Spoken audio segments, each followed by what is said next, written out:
Bismillahirrahmanirrahim. Assalamualaikum warahmatullahi wabarakatuh. Sebelum ke materi, saya akan menjelaskan terlebih dahulu mengenai rencana pelaksanaan pembelajaran di sekolah MAN 2 Garut.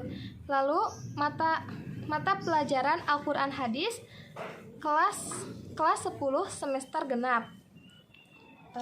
Alokasi waktu 2 kali 45 menit 1 kali pertemuan. Materi pokok menghayati fungsi hadis terhadap Al-Quran.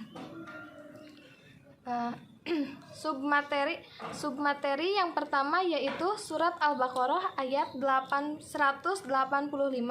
Yang kedua yaitu surat Al-Maidah ayat 6. Lalu hadis riwayat Muslim Bukhari.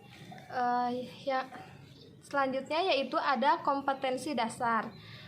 Yang pertama yaitu menghayati fungsi hadis terhadap Al-Quran. Yang kedua mengamalkan sikap proaktif dalam lingkungannya sebagai implementasi dari pemahaman fungsi hadis terhadap Al-Quran. Yang ketiga yaitu menganalisis fungsi hadis terhadap Al-Quran.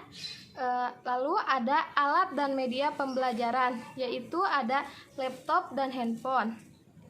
Lalu ada sumber belajar. Sumber belajarnya yaitu mushaf Al-Quran dan terjemahannya. Lalu ada media pembelajaran. Media pembelajarannya yaitu worksheet atau lembar kerja siswa, gambar dan PPT. Lalu buku dan guru. Indikator pencapaian kompetensi. Yang pertama yaitu ada memahami fungsi hadis terhadap Al-Quran. Yang kedua menganalisis fungsi hadis terhadap Al-Quran.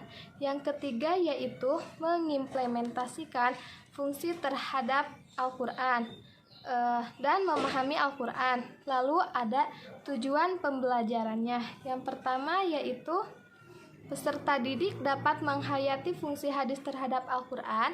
Yang kedua yaitu peserta didik dapat mengimplementasikan fungsi hadis dalam memahami Al-Quran. Yang ketiga yaitu peserta didik dapat menganalisis fungsi terhadap Al-Quran.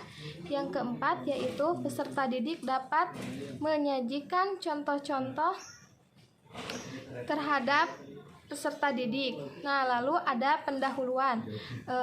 Yang pertama yaitu mengucapkan salam dan menyapa peserta didik. Yang kedua yaitu dipimpin oleh KM dan mengecek kehadiran peserta didik.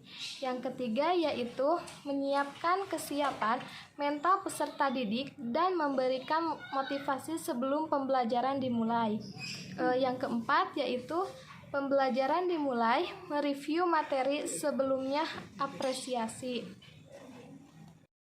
Lalu ada inti. Nah, inti yang pertama yaitu kegiatan literasi. Guru menyampaikan materi tentang menghayati fungsi hadis terhadap Al-Quran. Kemudian peserta didik diberikan motivasi dan panduan untuk melihat kemampuan dan memperhatikan dan memahaminya. Yang kedua yaitu ada critical thinking. Nah, guru memberikan kesempatan untuk mengidentifikasikan sebanyak mungkin hal yang belum dipahami.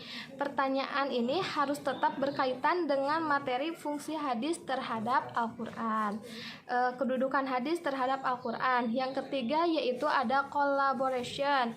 Nah, peserta didik dibentuk dalam beberapa kelompok untuk menganalisis, mendiskusikan, mengumpulkan informasi, mempresentasikan ulang, dan saling bertukar informasi mengenai fungsi hadis terhadap Al-Quran. Yang keempat yaitu ada communication. Nah, peserta didik mempresentasikan hasil kerja kelompok atau individu secara klasikal, mengemukakan pendapat atas presentasi yang dilakukan. Nah, kemudian ditanggapi kembali oleh kelompok atau individu yang mempresentasikannya. Lalu ada yang kelima yaitu Creativity. Nah, guru dan peserta didik membuat kesimpulan tentang hal-hal yang telah dipelajari dan terkait dengan menjelaskan isi teks yang didengar yang berkaitan menghayati fungsi hadis terhadap Al-Quran. Nah, yang selanjutnya yaitu ada penutup. Nah, guru dan peserta didik menyimpulkan materi. Yang kedua, guru melakukan evaluasi pembelajaran. Yang ketiga, guru memberikan tugas. Dan yang keempat yaitu guru menyampaikan materi yang pertemuan yang akan datang. Yang kelima yaitu ada doa. Dan yang keenam salam. Lalu yang terakhir ada penilaian. Nah, penilaian terhadap materi ini dapat dilakukan sesuai kebutuhan guru, yaitu pengamatan sikap, tes pengetahuan, dan apresiasi unjuk kerja atau hasil kerja proyek dengan rubrik penilaian. Assalamualaikum warahmatullahi wabarakatuh. Bagaimana kabarnya hari ini anak-anak? Alhamdulillah, semoga semuanya diberikan kesehatan ya, dan selalu semangat dalam melaksanakan sekolah secara daring ini ya. Materi yang akan kita pelajari hari ini yaitu tentang menganalisis fungsi hadis terhadap Al-Quran. Nah, jadi apakah ada yang tahu fungsi hadis terhadap Al-Quran itu apa? Nah, jadi fungsi hadis terhadap Al-Quran itu adalah Al-Quran dan hadis Rasulullah adalah dasar dari pengetahuan Islam sunnah. Sunnah Rasulullah yang diberitakan dan diinformasikan melalui hadis tertentu memiliki fungsi terhadap pemahaman dan penafsiran Al-Quran. Nah, fungsi hadis terhadap Al-Quran tentu saja sangat dipengaruhi dan relevan bagi manusia memperjelas pesan-pesan Al-Quran secara lebih lengkap dan juga mencapai tujuan penciptaan manusia dan menjabarkan hukum-hukum dan ajaran Islam. Lalu menafsirkan dan memfungsikan hadis tidak bisa sembarangan dan harus dilakukan oleh orang yang benar-benar ahli dan memiliki ilmu pengetahuan terkait tentangnya. Untuk itu, maka penjelasan mengenai fungsi hadis terhadap Al-Quran. Nah, terus ada bayan at-takrir. Nah, bayan at-takrir adalah menetapkan juga atau memperkuat dari apa yang sudah diterangkan dalam Al-Quran. Di sini hadis berfungsi untuk membuat kandungan Al-Quran semakin kokoh dengan adanya penjelasan hadis. Dalam Quran surat Al-Baqarah ayat 185 yang artinya Ramadan adalah bulan yang di dalamnya diturunkan Al-Quran sebagai petunjuk bagi manusia, penjelasan-penjelasan mengenai petunjuk itu dan pembeda antara yang benar dan yang batil. Lalu yang kedua yaitu ada bayan at-tafsir. Nah, fungsi hadis sebagai bayan at-tafsir berarti memberikan tafsiran atau perincian terhadap isi Al-Quran yang masih bersifat umum atau mujmal, serta memberikan batasan-batasan persyaratan pada ayat-ayat yang bersifat mutlak atau takyid. Nah, misalnya saja Allah memerintahkan manusia beriman untuk melaksanakan sholat atau mengenai teknis detail dan caranya. Yang ketiga yaitu ada bayan at-tashri. Nah, apakah ada yang tahu bayan at-tashri itu apa? Jadi bayan at-tashri itu hadis sebagai bayan at-tashri ialah sebagai pemberi kepastian hukum atau ajaran-ajaran Islam yang tidak dijelaskan dalam Al-Quran. Nah, biasanya Al-Quran hanya menerangkan pokok-pokoknya saja, sebagaimana contohnya hadis mengenai zakat fitrah. Nah, bayan at-tashri ini memiliki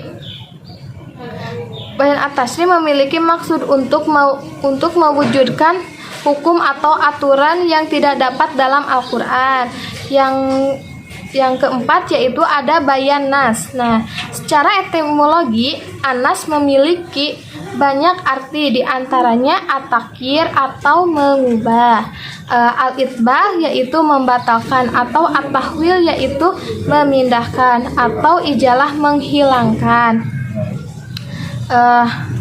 Poin yang kedua yaitu ada kedudukan hadis terhadap Al-Quran. Nah, Al-Quran sebagai sumber pokok dan hadis sebagai sumber kedua yang mengisyaratkan pelaksanaan dari kenyataan dan keyakinan terhadap Allah dan Rasul-Nya yang tertuang dalam 2 kalimat syahadat.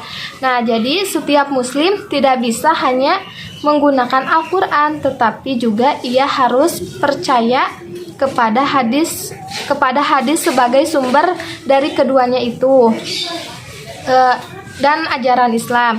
Hadis mempunyai kedudukan sebagai sumber hukum Islam keduanya. Lalu ada perilaku orang yang berpegang teguh kepada hadis. Nah, jadi setelah belajar tentang fungsi hadis ini terhadap Al-Quran, maka kita mesti harus bisa memahami dan menganalisa bahwa seorang muslim wajib menerapkan keduanya yang telah diterapkan dalam kehidupan sehari-hari. Tanpa keduanya tidak mungkin seseorang tumbuh dan berkembang sebagai pribadi muslim yang soleh. Mungkin segitu yang Ibu dapat saya sampaikan. Dikarenakan waktunya mau habis, apakah ada yang ingin ditanyakan? Baik, bila tidak ada yang ingin ditanyakan, akan Ibu tutup. Wassalamualaikum warahmatullahi wabarakatuh.